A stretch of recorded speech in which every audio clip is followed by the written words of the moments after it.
October 13th, 2007. A luxury cruise ship coasts through the waters of the Pacific Ocean off the coast of California. 31-year-old Sara Roberts is a cook in a high-end restaurant located on the ship's fourth deck. This is Sara's third 6-month tour aboard the vessel.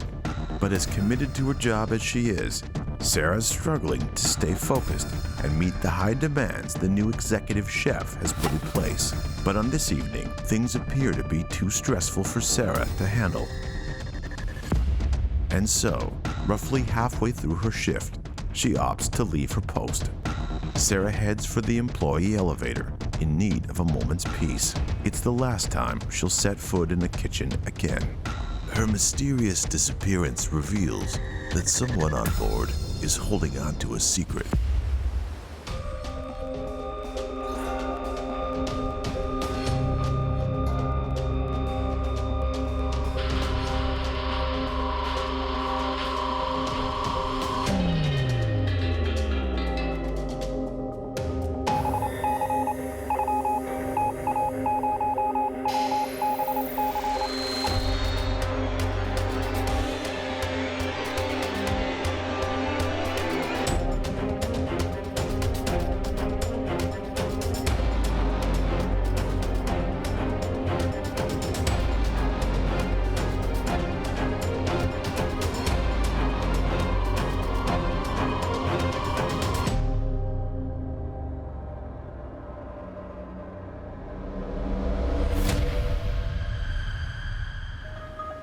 October 13th, 2007. A luxury cruise liner makes its way along the California coastline. Launched in 2003, it's a massive operation, carrying nearly 2,000 passengers. The ship is also home to 900 crew members. Among them is 31-year-old cook Sara Roberts. Originally from Southern California, Sara's a cook in a restaurant on the ship's luxurious, entertainment-filled fourth deck. There are no shortage of dining options on board, but the standards in her restaurant are as high as they can be. Though happy in her work, Sara feels the pressure. Sara's a person in her early 30s. She's an aspiring chef, and she's been working on a cruise ship in a Spanish restaurant with very high standards. She's working hard to become a chef, but she's also finding it difficult to live up to the pressures involved in working on this cruise ship. Sara is currently in her third month of a 6-month tour. It's an unorthodox lifestyle, especially for an aspiring chef. But for Sara, it's an opportunity unlike any other. While her co-workers relax after a busy shift, Sara wants to remain as low-key as possible. She likes to keep to herself. She doesn't smoke, avoids drugs at all costs, despite constant peer pressure. Sara was a great attentive student, one of the best students I've ever had. Jobs on these cruise ships can be an amazing learning experience, and Sara was really looking forward to that. She was a little shy though. She never really seemed to hang out much with the other chefs. It made it hard to get to know her. Never one to indulge post-shift, Sara returns to her shared quarters, where her roommate is fast asleep. As per her post-shift ritual, Sara emails her sister, Claudia. She misses her family and likes to stay in touch as much as she possibly can. She tells her stories of life on the ship, the places she's visited, and what it's like to be constantly on the move.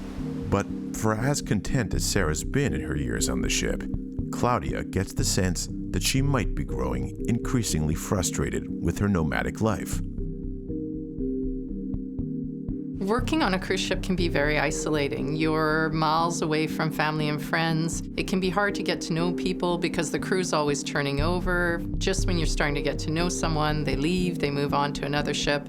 So it can be really lonely, especially if you're not a social person. And Sara wasn't. She was more introspective, more the type to keep to herself, a little bit quiet.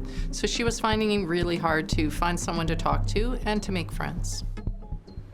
Working on a cruise ship is not necessarily the glamorous thing that we all make it out to be. Sara, for example, here is working 6 months at a time, very high standards, incredibly busy work environment with a very demanding boss. When you're out in a cruise ship, it's like you're trapped. There's nowhere to go. You're out in the middle of the water. You're stuck there, basically. So she has no choice but to email her sister if she wants companionship. Sara tells Claudia that the restaurant has hired a new executive chef.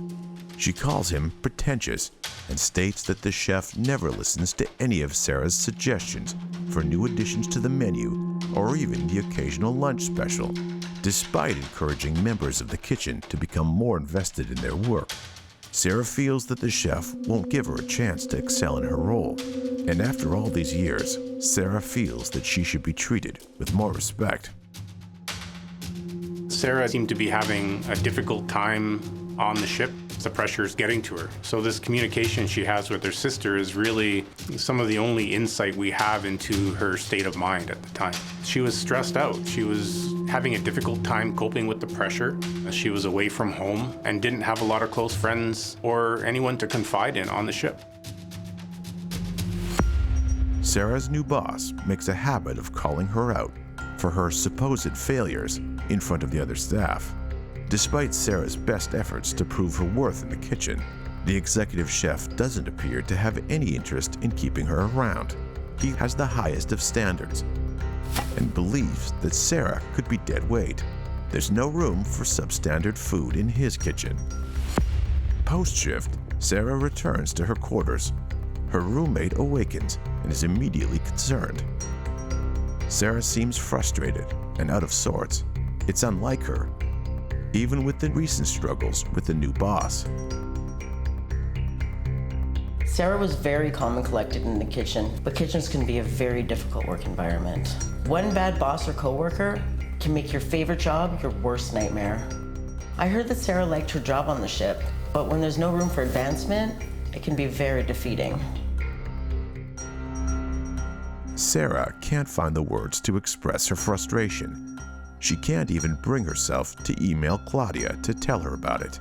Tonight, she needs to try and calm down and simply relax.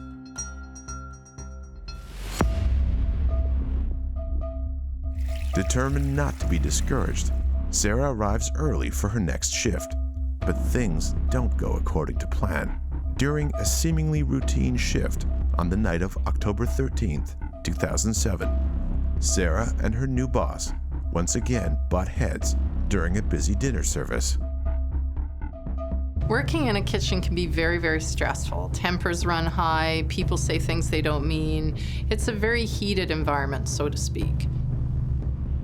There are lots of egos in the kitchen. It's hard to teach that, but each chef needs to be aware that managing personalities is almost as important as the quality of the food. There's a hierarchy in the kitchen that needs to be respected, no matter how you get along with the others, if you want to have a career in this industry. With tensions rising in the kitchen, Sara appears to have hit her breaking point. Sara begins to prepare another order, but she's frustrated after being humiliated in front of her coworkers. She checks her watch and heads to the employee elevator, leaving her post. On this particular day, Sara started her shift at 4:30 in the afternoon like she normally would, and everything seemed to be going just fine. But as the restaurant upstairs got busier, the kitchen got busier, and the demands on Sara were becoming greater, and she was having a difficult time coping with the pressure being put on her, living up to her boss's standards. Sara's shift isn't set to end for another hour and 45 minutes, but clearly she's ready to check out early, or possibly for good. Things can get intense in the kitchen, especially when you have orders coming in non-stop. You need to take some time, take a break. The following day, ship security are alerted that Sara has gone missing. She's failed to show up for the remainder of her shift and has not been seen since.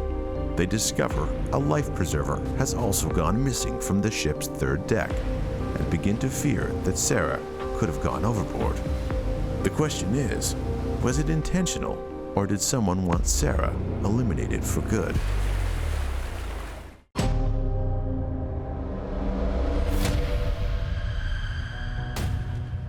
"31-year-old cook Sara Roberts has spent several years working in a restaurant aboard a luxury cruise liner. But lately, Sara has felt lonely and frustrated in her career and spends her time venting to her sister back home via email. She also stops socializing with coworkers, finding herself growing frustrated with the job she used to love. On a particularly busy evening in the kitchen, tensions between herself and the restaurant's new executive chef have peaked. Frustrated, Sara leaves her post in the middle of the shift and enters the employee elevator. This is the final time she sets foot in a kitchen. Sara Roberts' sudden disappearance will reveal that this ship has some secrets.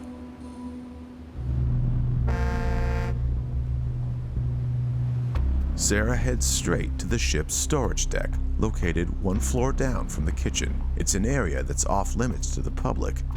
Though close to crew quarters, the storage deck is mostly empty during peak operational hours. But tonight, Sara's moment of solace is rudely interrupted.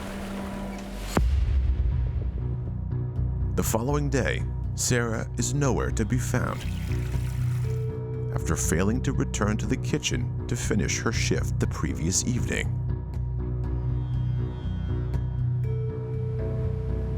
Meanwhile, a janitor aboard the ship discovers discarded flares and what appears to be a missing life preserver on the ship's third deck, the same deck that Sara's quarters are located.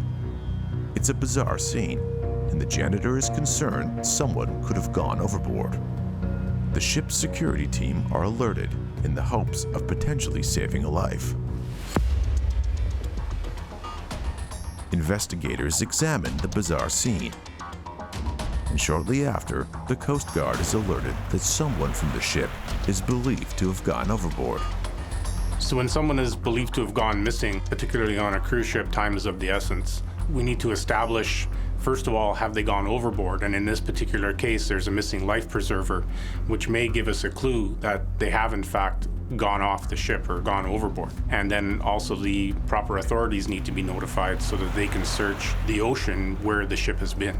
Getting a search going underway, particularly of the surrounding area, increases their survivability because you can't often last long in the ocean on your own. The result of falling from a ship is severe. It's great height, several stories high, so the impact with the water can leave a person incapacitated or dead upon impact. The waters are frigid. Being salt water, the water's much colder than anybody would anticipate, so you don't have long to survive in water that temperature. It's like the proverbial needle in the haystack, except in this case, the haystack is the world's second largest ocean, and the needle is in constant motion. Even with knowing the approximate location the body went over and the approximate time, it's almost impossible for the Coast Guard or anyone else to locate this body. With the search ongoing, the restaurant's manager discovers that Sara failed to clock out the previous evening. She inquires with the executive chef, who informs her that Sara left her post and never returned to work. The manager is immediately concerned. Someone on staff must have seen something.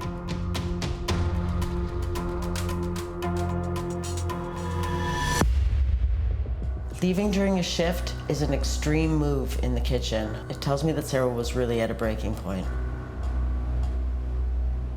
As Sara's manager probes the staff in an attempt to learn more about what happened the previous evening, she receives a visit from one of the serving staff.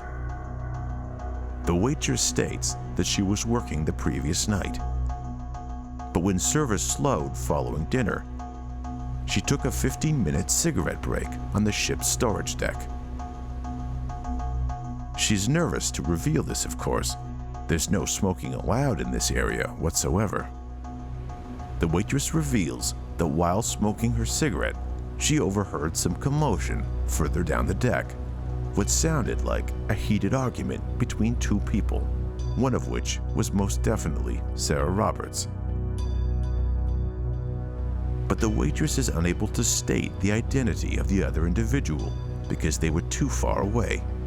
She knows only that it was a man's voice, When the manager asks if it could have been another staff member of the kitchen, she's unsure, but thinks it's likely.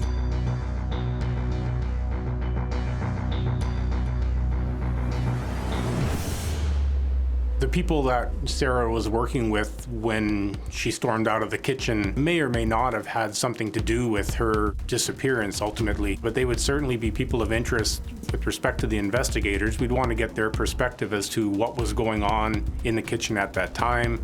Was there a direct interaction between Sara and one of these people that may have spurred her to leave the kitchen? What was said? Who said it? They would be considered people of interest.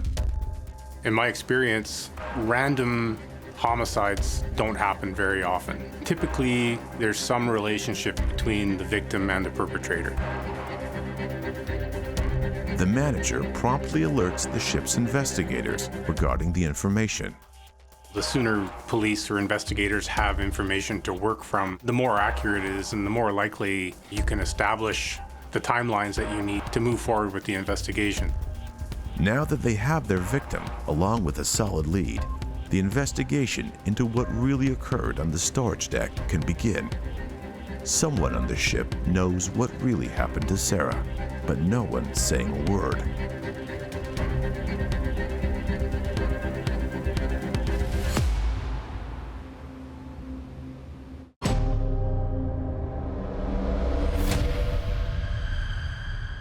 Line cook Sara Roberts has spent several years working in the kitchen of an upscale restaurant aboard a luxury cruise liner. She's growing increasingly frustrated under the restaurant's new executive chef. The two butt heads constantly, and Sara is at her breaking point. Sara tells her sister about the arguments she has with her new boss. Sara's roommate tries to console her, reassuring her that conditions in the kitchen will improve.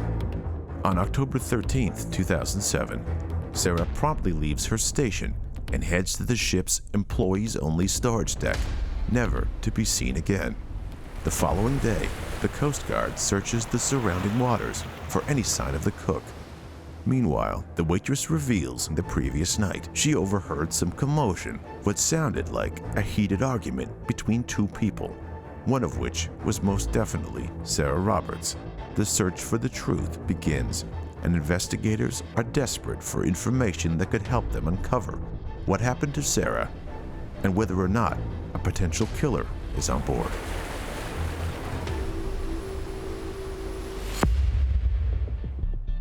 Investigators begin by speaking to the one person on board who knew Sara best, her roommate. She tells them that Sara never returned to their shared cabin and hasn't been seen since she left for her shift at the restaurant the day before.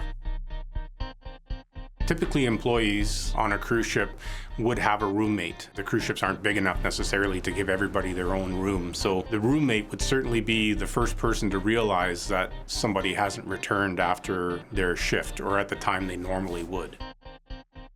In the best of all worlds, you would hope that Sara's roommate would be her closest friend on the ship, that they would really connect, but they seem to be two very different people. Sara is more focused on her job, she's coming home late every night very tired, whereas her roommate wants to party. So there is a possibility that maybe her roommate knows more than she's telling, but they really didn't seem to connect or to spend much time together. Armed with the knowledge of Sara's troubles with her new boss, investigators pay a visit to the restaurant in order to question the executive chef. Investigators are told that they cannot question any members of the kitchen staff until dinner service is complete, as it would cause absolute chaos in the kitchen, even if someone's missing. Once dinner service is complete, investigators bring the executive chef in for questioning.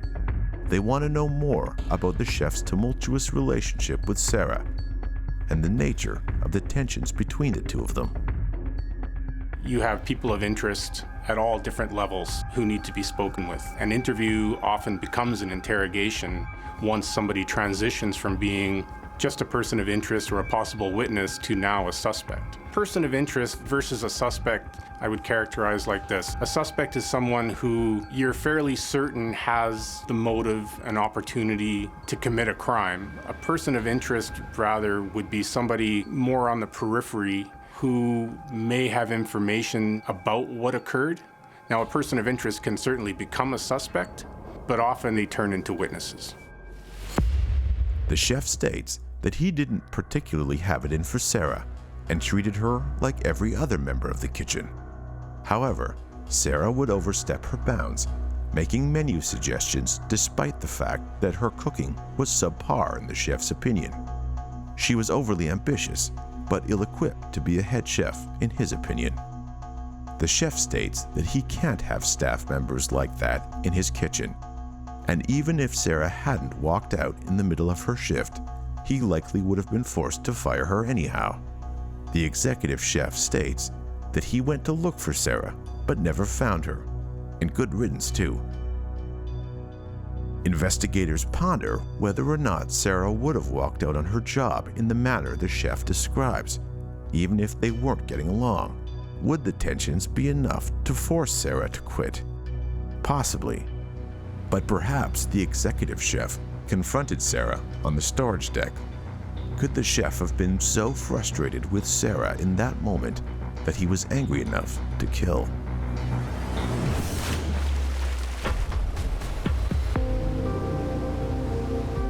Investigators are eager to speak with Sara's other co-workers to learn more about Sara's past and what could have led to her disappearance.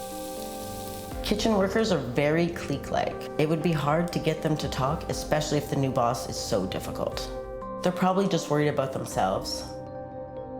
Interrogations take an enormous amount of time to gather all the information from the various people of interest in the event. So these interviews require very careful plotting out of how you want to progress through the information to ultimately determine who committed the crime. They meet with the restaurant's sous chef, a man who worked alongside Sara every shift. He claims that Sara didn't seem to be close with anyone in the kitchen. She was a quiet person and largely kept to herself. She didn't like to hang out with the rest of the staff after work, didn't smoke, didn't drink. It's easy to feel sorry for Sara. It's not her fault that she's not a heavy party person, that she just wants to do a good job and she's conscientious about her work, that she finds it a little more difficult to fit in, to socialize with people. But all of these things make it harder for her to make friends and have really isolated her from the rest of the crew. Quite often when people are shy or they're a bit more introverted, others mistake them for being snobby or for being above everyone else. They don't understand that it's just introverts need to be asked, they need to be invited. Sometimes they just need someone to help them mingle a bit more, and no one was doing that for Sara. The sous chef confirms his boss's version of the events. With the restaurant at full capacity and dinner orders pouring in, Sara abandoned her post in the middle of service. The executive chef stormed away to look for her, and Sara was never seen again. It's very unusual for someone like Sara, who's a professional, to leave in the middle of a shift. That's just not done when you're in a kitchen because everyone's depending on you. So it's very unusual. She had to have been very upset, probably wasn't feeling respected. I'm guessing that she probably just wants some time to collect herself, to cool off, maybe get some more inner strength to finish the shift in a professional way.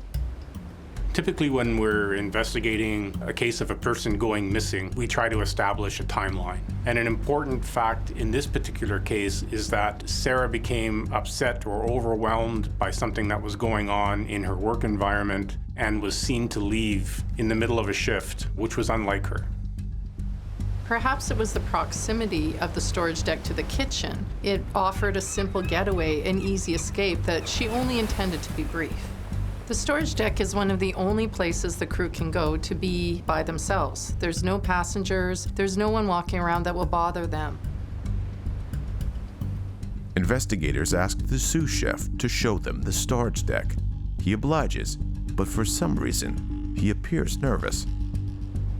They wonder if he may know something that they don't. What could he be hiding? Could it be that the sous chef was also involved in Sara's disappearance? Clearly uncomfortable, the sous chef states he's worried his boss will be upset with his absence. He doesn't want to be the next Sara. He requests to return to the kitchen. The investigators agree, but know they must keep a close eye on him in their investigation.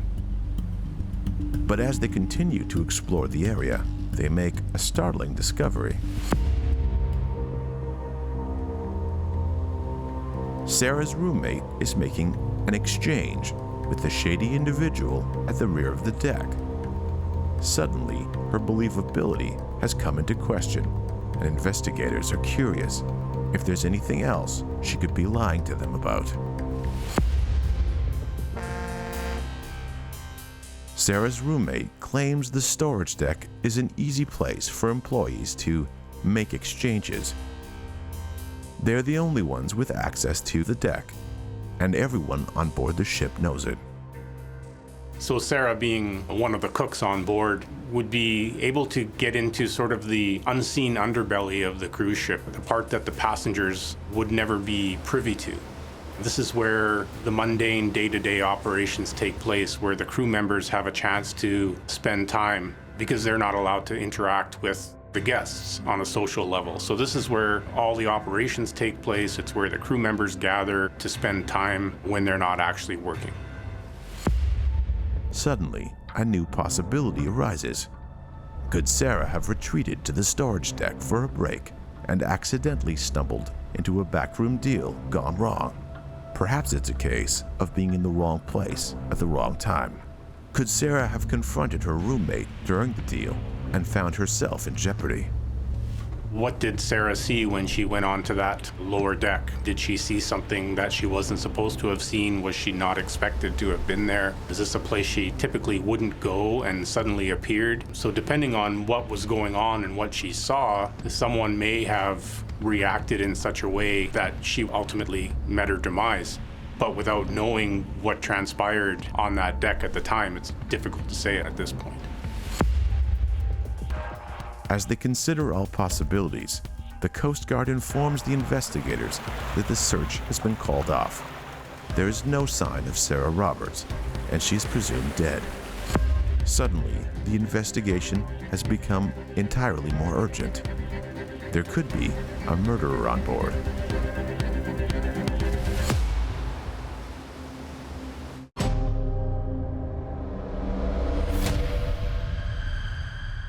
Cook Sara Roberts vanishes from her post during the middle of a busy dinner service. She retreats to the cruise liner's storage deck for a respite, but is never seen again. Investigators have honed their focus to 3 possible suspects in Sara's death. The new executive chef repeatedly reprimanded Sara, and tensions peaked on the night of her disappearance. And then there's Sara's roommate. She's seen by investigators making a shady deal on the same deck where Sara went missing. And lastly is Sara's co-worker, the sous chef, who seems nervous answering the simplest questions while interviewed by investigators. Now they must examine the evidence and each suspect's alibi to determine which of them is telling the truth. Meanwhile, the Coast Guard search has been called off, and investigators have presumed Sara to be dead, meaning one of these persons of interest may in fact be a murderer. Consulting the employee database, investigators consider the suspects. Thus far, the prime suspect in the investigation appears to be Sara's boss from the restaurant, an executive chef who recently took control of the kitchen and who repeatedly clashed with Sara. Sara and the executive chef never saw eye to eye, with the highest-ranking member of the kitchen consistently berating Sara and talking down to her in front of the rest of the staff. The turmoil between them is enough to make Sara consistently complain to her beloved sister, Claudia. But why would someone in such a high-ranking position in the restaurant not simply fire Sara if he had no faith in her? Why not dismiss Sara after what he believes to be a consistent level of incompetence on Sara's part? Could Sara's absence have pushed her new boss to his absolute breaking point? Would he truly be capable of such a shocking act of violence as to throw Sara over the side of a cruise ship? This scenario would line up with what investigators were told about the waitress overhearing commotion between two workers on the deck during her shift, despite the fact that she couldn't identify them given the distance between them. Was the executive chef so dedicated to his craft that he could throw a woman to her death and immediately return to work? It's very unusual that someone would be able to commit a crime that violent and then return to work as if nothing had happened, not showing any emotion or anything unusual at all. Perhaps this man was that dedicated to his job and achieving perfection that he was able to murder Sara and then return to work as if nothing had happened. Or he could have been a psychopath where he was able to do that and not attach any emotion to what he had done. Sociopaths or psychopaths, they don't have consciences like the way the rest of us do. They don't feel emotion in the same way. So they're able to murder people without feeling a shred of remorse or guilt. Investigators are also suspicious of the restaurant's sous chef, a man who nervously fumbled through their questioning and failed to initially disclose the shady dealings that took place in the storage deck where Sara is believed to have gone overboard. They delve into his background and learn that Sara previously filed a complaint against him with the restaurant's manager. Could the complaint have been enough to push the sous chef, himself an aspiring and motivated professional, to the point of a physical confrontation with Sara? Could he be concealing a tragic accident?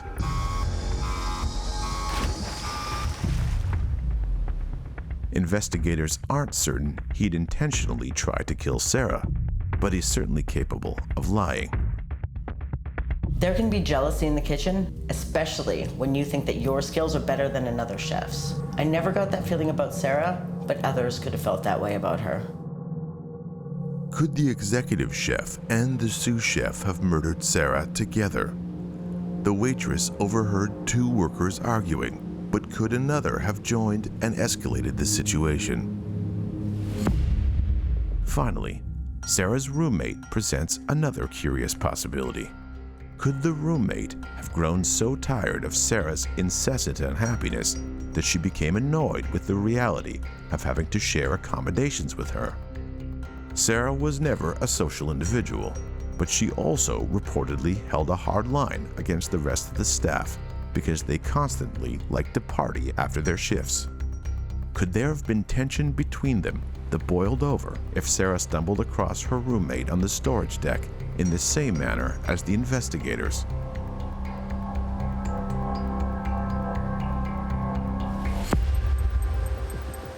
With the investigation ongoing, word of the mystery surrounding Sara's disappearance begins to spread throughout the ship, most notably among staff in the restaurant itself. As investigators ponder their potential suspects, a bartender aboard the ship comes forward, claiming to have vital information about the incident. The bartender reveals that she and Sara had a brief fling not long after she started on the ship. The isolated environment on a cruise ship, especially a long-haul trip, can really wreak havoc on a person's mental health, on how they're feeling, on whether or not they're lonely. And short-term, intense relationships like this can be very exciting. Sara's secret love, a bartender aboard the ship, has heard enough rumors about Sara. She has to go to the investigators to spill her secrets. Though their relationship never progressed, Sara would confide in her, constantly stating that a sous chef in her kitchen was attempting to sabotage her career in order to climb the ladder. An act of desperation that he also took great pleasure in. The bartender believes the sous chef is responsible for pushing Sara overboard, be it intentionally or not. People are making suppositions based on their own perceptions. There's no evidence necessarily linking any one of those people to a particular event. it's all speculation at this point. Based on who's providing that speculation, that would determine what sort of weight their information is given by an investigator. Do they know what they're talking about, or is it just a wild accusation? I would suspect investigators would take into account anything that somebody says. They would have to do their due diligence and investigate it to a certain degree, but at some point it does just come down to being speculation. Suddenly, investigators have a new prime suspect, but they'll need security camera footage to help prove one of their theories, but it'll be far more challenging than they ever imagined.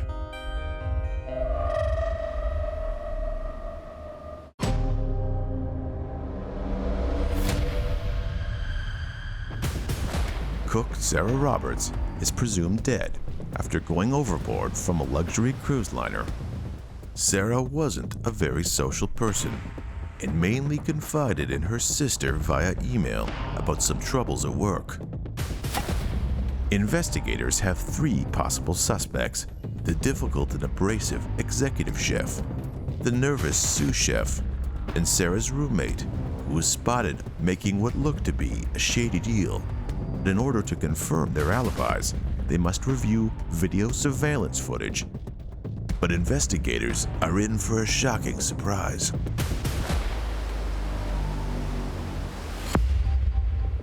Ships have very sophisticated video surveillance systems, and they cover a vast amount of the ship. Almost the entire ship would be seen on video camera at any given time. So the ability to look at that footage and determine what happened enables investigators to move on from trying to determine whether it was foul play or not.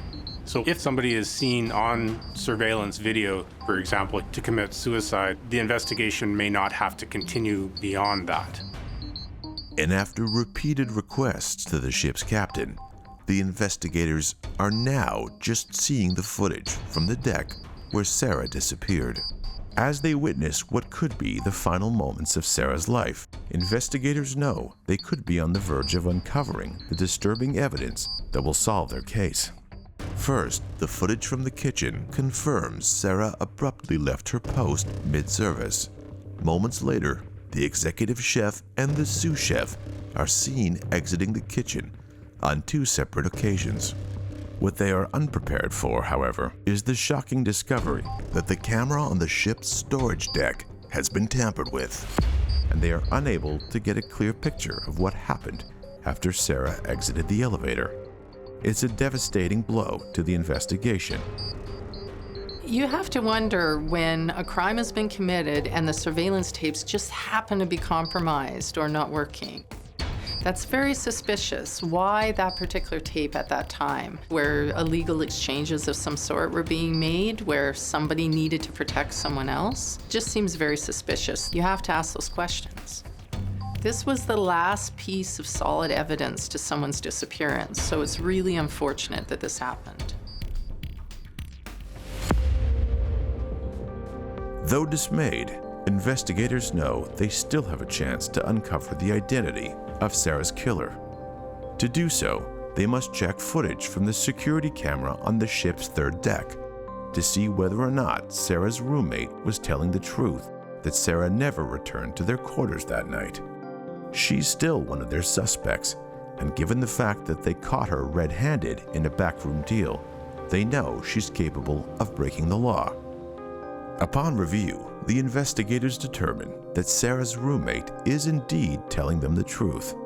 She enters her quarters roughly 2 hours prior to the exact moment Sara is seen on camera leaving her post in the kitchen, and never leaves the room the rest of the night. Sara's roommate is no longer a suspect, leaving the executive chef and the sous chef as the remaining suspects. So what we have in this particular case is a lot of circumstantial evidence. It's easy to speculate that foul play was involved, but in the absence of any evidence that there was foul play, it's hard to come to that conclusion. With nowhere left to turn, the investigators opt to question the ship's captain in the hopes that perhaps there's another explanation as to how a crew member could go missing so easily without any hard evidence to help solve her disappearance.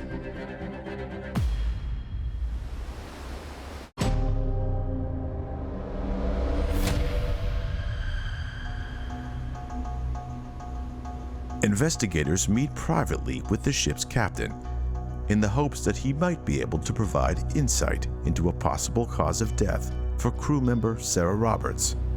The captain informs investigators that it's entirely possible a rogue wave could have swept across the starboard side of the ship on the night of October 13, 2007, the same night as Sara's disappearance.